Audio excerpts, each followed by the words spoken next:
JDS ಪಕ್ಷಕ್ಕೆ 25 ವರ್ಷ ಪೂರೈಸಿದಂಥ ಹಿನ್ನೆಲೆಯಲ್ಲಿ ಬೆಳ್ಳಿ ಸಂಭ್ರಮ ಬೃಹತ್ ಸಮಾವೇಶ ಕಾರ್ಯಕ್ರಮ ನಡೆದಿರುವಂಥದ್ದು. ಈ ಬಗ್ಗೆ ಮಾತನಾಡಲಿಕ್ಕೆ ನಮ್ಮೊಂದಿಗೆ ಸಂತೋಷ್ ಜವರಾಯಗೌಡ ಅವರಿದ್ದಾರೆ. ಅವರು ನಾವು ಮಾತನಾಡಿಸೋಣ. ಸರ್, ಬೃಹತ್ ಸಮಾವೇಶಕ್ಕೆ ಸಾಕ್ಷಿ ಆಯಿತು ಇವತ್ತು ಬೆಂಗಳೂರು.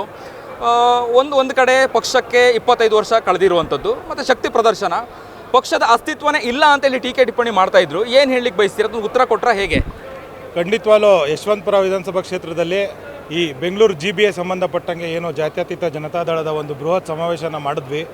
ಅದರ ಸಾಕಷ್ಟು ದಿನಗಳಿಂದ ನಮ್ಮ ನಾಯಕರಾದಂಥ ಕುಮಾರಣ್ಣವರು, ನಿಖಿಲ್ ಕುಮಾರಸ್ವಾಮಿಯವರು ಹಾಗೂ ತಿಪ್ಪೇಸ್ವಾಮಿಯವರು ಮತ್ತು ನಮ್ಮ GBA ಅಧ್ಯಕ್ಷರಾದಂಥ ರಮೇಶ್ ಗೌಡರ ನೇತೃತ್ವದಲ್ಲಿ ಮತ್ತು ಯಶವಂತಪುರ ವಿಧಾನಸಭಾ ಕ್ಷೇತ್ರದ ಜವರಾಯಗೌಡರು ಇವರ ನೇತೃತ್ವದಲ್ಲಿ ಭಾಳ ವಿಜೃಂಭಣೆಯಿಂದ ಈ ಕಾರ್ಯಕ್ರಮ ನಡಿಬೇಕು ಅಂತೇಳಿ ಹಲವು ದಿವಸಗಳಿಂದ ನಮ್ಮ ಕ್ಷೇತ್ರದ ಕಾರ್ಯಕರ್ತರುಗಳು, ಬೆಂಗಳೂರು ನಗರ ಜಿಲ್ಲೆಯ ಎಲ್ಲ ಪದಾಧಿಕಾರಿಗಳು ಹಗಲಿರುಳು ಶ್ರಮಪಟ್ಟು ಕೆಲಸ ಮಾಡಿದ್ದಾರೆ.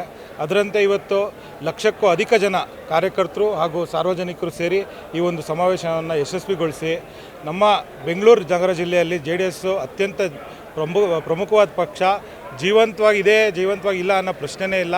JDSಗಿಂತ ಭಾಳ ಕೊಡುಗೆಗಳಿದೆ ಬೆಂಗಳೂರಿಗೆ. ದೇವೇಗೌಡರು ಪ್ರಧಾನಮಂತ್ರಿ ಆದಾಗ 9 TMC ಎಕ್ಸ್ಟ್ರಾ ನೀರು ಕೊಟ್ಟದಂಥದ್ದು, ಮತ್ತು ಕುಮಾರಸ್ವಾಮಿಯವರು 110 ಹಳ್ಳಿನ BBMPಗೆ ಸೇರಿಸಿದಂಥದ್ದು, ಭಾಳಷ್ಟು ಕೊಡುಗೆಗಳಿದೆ. ಅದನ್ನೆಲ್ಲ ಮನಗಂಡು ಜನಗಳಲ್ಲಿ ಮನಸ್ಸಿನಲ್ಲಿ JDS ಇದೆ, JDS ಪಕ್ಷ ಜೀವಂತವಾಗಿದೆ, ಬಲಿಷ್ಠವಾಗಿದೆ ಅನ್ನೋ ಒಂದು ಸಂದೇಶನ ಇವತ್ತು ಈ ಯಶವಂತಪುರ ವಿಧಾನಸಭಾ ಕ್ಷೇತ್ರದಲ್ಲಿ ನಡೆದಿರೋಂಥ ಸಮಾವೇಶದಿಂದ ಬೆಂಗಳೂರು ನಗರ ಜಿಲ್ಲೆಗೆ ಜೊತೆಗೆ ಇಡೀ ರಾಜ್ಯಕ್ಕೆ JDS ಕಾರ್ಯಕರ್ತರು ಕೊಟ್ಟಿದ್ದಾರೆ. ಓಕೆ, ಅದೇ ನಾನು ಫಸ್ಟೇ ಹೇಳಿದೆ, ಅಸ್ತಿತ್ವನೇ ಕಳ್ಕೊಂಡಿದ್ದಾರೆ ಅನ್ನೋದಕ್ಕೆ ಇದು ಉತ್ತರ ಇನ್ನೊಂದು ಕಡೆ ಅಂತೇಳಿ ಹೇಳಿದ್ರಿ ನೀವು. ನೆಕ್ಸ್ಟ್ ಮುಂಬರುವಂತಹ GBA ಚುನಾವಣೆಗೆ ಎಷ್ಟು ಪೂರಕವಾಗಿ ಇದು ಅನುಕೂಲ ಆಗುತ್ತೆ? ಈ ಒಂದು ಸಮಾವೇಶದ ಮೂಲಕ ಎಷ್ಟು ಶಕ್ತಿ ಬರುತ್ತೆ ಕಾರ್ಯಕರ್ತರಿಗೆ ಅನ್ನುವಂಥದ್ದು? ಖಂಡಿತವಾಗ್ಲೂ ಎಲ್ಲ ವಿಭಾಗಗಳಲ್ಲೂ, ಎಲ್ಲ ವಿಧಾನಸಭಾ ಕ್ಷೇತ್ರಗಳಲ್ಲೂ ನಮ್ಮ ಕಾರ್ಯಕರ್ತರು ಇವಾಗಲೇ ಸಂಘಟಿತರಾಗಿ ಕೆಲಸ ಮಾಡ್ತಿದ್ದಾರೆ. GBA 5 ವಿಭಾಗಗಳನ್ನ ಮಾಡಿ, 5 ವಿಭಾಗಗಳಿಗೆ ಅಧ್ಯಕ್ಷಗಳನ್ನ ಮಾಡಿ ಅವರು ಹೊಣೆ ಹೊತ್ಕೊಂಡು ಇಡೀ ಪಕ್ಷವನ್ನು ಸಂಘಟಿಸ್ತಾ ಇದ್ದಾರೆ. ಮುಂಬರುವಂಥ GBA ಚುನಾವಣೆ ಯಾವಾಗ ಡಿಕ್ಲೇರ್ ಆಗುತ್ತೋ ಅದ್ರ ಮೇಲೆ ನೋಡಿಕೊಂಡು ನಮ್ಮ ಪಕ್ಷದ ವರಿಷ್ಠರು ತೀರ್ಮಾನ ಮಾಡ್ತಾರೆ. ಭಾಳ ಒಳ್ಳೆಯ ಒಂದು ರಿಸಲ್ಟ್ ಬರುತ್ತೆ. NDA ಜೊತೆಗೆ ಹೋಗೋದೋ ಅಥವಾ ಬೇರೆ ಸಪ್ರೇಟ್ ಹೋಗೋದೋ ಅದನ್ನು ಇನ್ನೂ ತೀರ್ಮಾನ ಮಾಡಬೇಕಾಗಿದೆ. ಏನೇ ಆಗಲಿ GBA ಸಪ್ರೇಟಾಗಿ ಹೋದರೂ ಅಷ್ಟೇ, ನಾವು ಒಬ್ಬರೇ ಸಿಂಗಲಾಗಿ ಫೈಟ್ ಮಾಡಿದ್ರು ಅಷ್ಟೇ, JDS ಪಕ್ಷಕ್ಕೆ ಒಂದು ಒಳ್ಳೆ ಉತ್ತಮವಾದಂಥ ರಿಸಲ್ಟ್ ಸಿಗುತ್ತೆ ಬೆಂಗಳೂರು ನಗರ ಜಿಲ್ಲೆಯಲ್ಲಿ ಅಂತ ಎಲ್ಲರೂ ನಂಬಿಕೆ ಇಟ್ಕೊಂಡು ಕೆಲಸ ಮಾಡ್ತಾಯಿದ್ದೀವಿ. ಓಕೆ, NDA ಆದ್ರೂ ಅಥವಾ ಒಬ್ಬಂಟಿಯಾಗಿ ಹೋರಾಟ ಮಾಡಿದ್ರೂ ಗೆಲ್ತೀವಿ ಅನ್ನೋಂಥ ವಿಶ್ವಾಸ ಇಟ್ಕೊಂಡಿದ್ದೀರಿ ನೀವು? ಖಂಡಿತವಾಗ್ಲೂ ಯಶವಂತಪುರ ವಿಧಾನಸಭಾ ಕ್ಷೇತ್ರ, ದಾಸರಹಳ್ಳಿ, RR ನಗರ, ಮಹಾಲಕ್ಷ್ಮಿ ಲೇಔಟು, ಮಲ್ಲೇಶ್ವರಮ್ಮು, ಈ ಕಡೆ ವೆಸ್ಟು ನಮಗೆ ಮೇಯ್ನು. ಈ ಭಾಗದಲ್ಲಿ ಭಾಳ ಸಕ್ರಿಯವಾಗಿದ್ದಾರೆ JDS ಕಾರ್ಯಕರ್ತರು ಮತ್ತು JDS ಮನಸ್ಸಿನಿರೋಂಥ ವೋಟರ್ಸ್ ಇದ್ದಾರೆ. ಅವ್ರನ್ನ ಮನಸ್ಸನ್ನ ಗೆಲ್ಲೋ ಅಂಥ ಕೆಲಸನ ನಮ್ಮ ಕಾರ್ಯಕರ್ತರು, ಮುಖಂಡರುಗಳು ಮಾಡ್ತಾರೆ. ನಮ್ಗೆ ಒಳ್ಳೆಯ ಒಂದು ಭವಿಷ್ಯ ಇದೆ JDSಗೆ.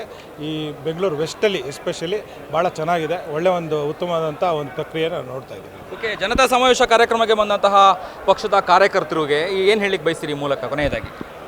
ಎಲ್ಲರೂ ಏನು ಬೆಂಗಳೂರು ನಗರ ಜಿಲ್ಲೆ GBA 28 ವಿಧಾನಸಭಾ ಕ್ಷೇತ್ರಗಳಿಂದ ಹಲವಾರು ಹೆಚ್ಚಿನ ಸಂಖ್ಯೆಯಲ್ಲಿ ಬಂದು ಈ ಕಾರ್ಯಕ್ರಮವನ್ನು ಯಶಸ್ವಿಗೊಳಿಸಿದ್ದಾರೆ. ಏನು ಯಶವಂತಪುರ ವಿಧಾನಸಭಾ ಕ್ಷೇತ್ರದಲ್ಲಿ ಜವರಾಯಗೌಡರ ನೇತೃತ್ವದಲ್ಲಿ ನಡೆದಂಥ ಈ ಕಾರ್ಯಕ್ರಮ ಇಷ್ಟೊಂದು ಯಶಸ್ಸುಗೊಳಿಸೋದಕ್ಕೆ 28 ವಿಧಾನಸಭಾ ಕ್ಷೇತ್ರದ ಕಾರ್ಯಕರ್ತರುಗಳು ಕಾರಣಕರ್ತರಾಗಿದ್ದಾರೆ. ಎಲ್ರಿಗೂ ತುಂಬ ಹೃದಯದ ಅಭಿನಂದನೆಗಳನ್ನ ಸಲ್ಲಿಸ್ತೀವಿ. ಇದಿಷ್ಟು ಸಂತೋಷ್ ಜವರಾಯಗೌಡ ಅವರ ಮಾತುಗಳಾಗಿತ್ತು. ಕ್ಯಾಮ್ರಾ ಪರ್ಸನ್ ಕೀರ್ತಿ ಜೊತೆ ಅಭಿಜಿತ್ ಗಣೇಶ್, ಕರ್ನಾಟಕ TV, ಬೆಂಗಳೂರು. ನೀವು ಸಣ್ಣ ಆಗ್ಬೇಕಲ್ವಾ? ಅದು ಒಂದು ಉತ್ತಮ ಆಹಾರದಿಂದ ಸಣ್ಣ ಆಗ್ಬೇಕಲ್ವಾ? ಪ್ರತಿದಿನ ನಮ್ಮ ಜೀನಿ ಸ್ಲಿಮ್ನ ಯೂಸ್ ಮಾಡಿ ಯಾವುದೇ ಸೈಡ್ ಎಫೆಕ್ಟ್ ಇಲ್ದಂಗೆ ನೀವು ಸಣ್ಣ ಆಗ್ತೀರಾ.